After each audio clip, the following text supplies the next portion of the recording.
നമസ്കാരം. ന്യൂസ് നെറ്റിലേക്ക് സ്വാഗതം. ഇന്നത്തെ പ്രധാന സംഭവ വികാസങ്ങൾ. ശ്രീനഗറിൽ തീവ്രവാദികളുമായുള്ള ഏറ്റുമുട്ടലിൽ 5 ഭീകരരടക്കം 3 ഇന്ത്യൻ സൈനികർ കൊല്ലപ്പെട്ടു, 4 പേർ ഗുരുതരാവസ്ഥയിൽ. ഇതുമായി ബന്ധപ്പെട്ടിപ്പോൾ ഞങ്ങളുടെ പ്രതിനിധി പി ടി നാസർ ഇപ്പോൾ ശ്രീനഗറിൽ നിന്നും നമ്മോടൊപ്പം ടെലിഫോൺ ലൈനിലുണ്ട്. നാസർ, ഇതുമായി ബന്ധപ്പെട്ട് കൂടുതൽ വിവരങ്ങൾ എന്തൊക്കെയാണ്? നജേഷ്, ഇവിടെ ഇന്ത്യൻ സൈനികർ തീവ്രവാദികളുമായി ഏറ്റുമുട്ടി 4 പേർ മരിച്ചിരിക്കുകയാണ്. ഇതുമായി ബന്ധപ്പെട്ടിപ്പോൾ ഞങ്ങളുടെ പ്രതിനിധി പി ടി നാസർ ഇപ്പോൾ ഞങ്ങൾ കൂടുതൽ വിവരങ്ങൾ അവനൊന്നും സംഭവിക്കില്ല. എന്തൊക്കെയാണ് ഏറ്റവും പുതിയ വിവരങ്ങൾ?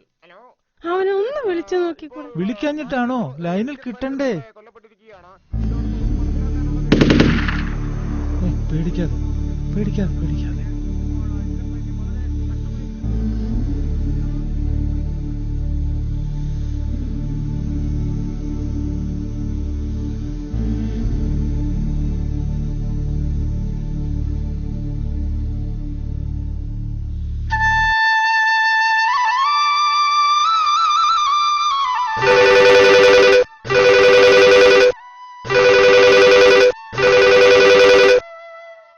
ഹലോ ഹലോ മോനെ, നിനക്കവിടെ സുഖാണോ?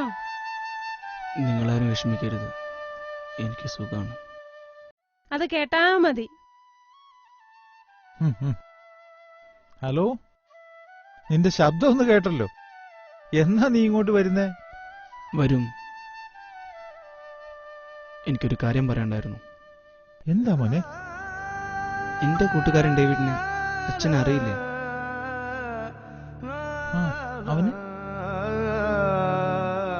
അവനെന്തെങ്കിലും പ്രശ്നം? അവനൊരു അനാഥനാണെന്ന് അച്ഛൻ അറിയില്ലേ?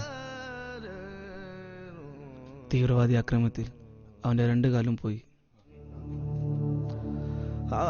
അവനെ ഞാൻ നമ്മുടെ വീട്ടിലേക്ക് കൊണ്ടുവന്നോട്ടെ? അതൊക്കെ എല്ലാവർക്കും ബുദ്ധിമുട്ടാവില്ലേ? അതൊക്കെ ശരിയാ.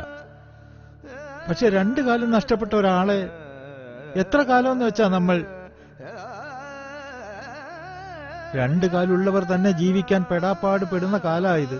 അതിനിടയിലേക്ക് ഒരു വികലാംഗനെയും കൊണ്ട് വേണ്ട മോനെ, അതൊന്നും ശരിയാവില്ല. ശരിയാ, അച്ഛൻ പറഞ്ഞു ശരിയാ. അവൻ എന്റെ സുഹൃത്തായതുകൊണ്ട് ചോദിച്ചെന്നേ ഉള്ളൂ. നീ എപ്പോഴാ അങ്ങോട്ട് വരുന്നേ? വൈകാതെ തന്നെ എത്തും. ഞാൻ വെക്കട്ടെ? ശരി.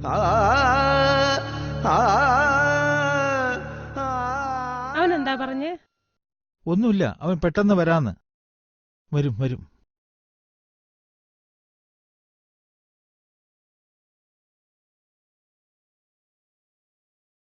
എന്താ പറഞ്ഞത്?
അച്ഛനും അമ്മയും എന്നോട് പൊറുക്കണം. ഡേവിഡിനെ മുൻനിർത്തി എനിക്ക് നിങ്ങളോട് കള്ളം പറയേണ്ടി വന്നു.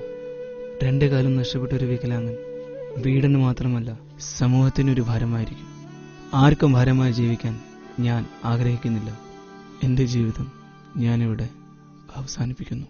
എന്നോട് പൊറുക്കണം എന്ന് സ്വന്തം മകൻ സുരേഷ്.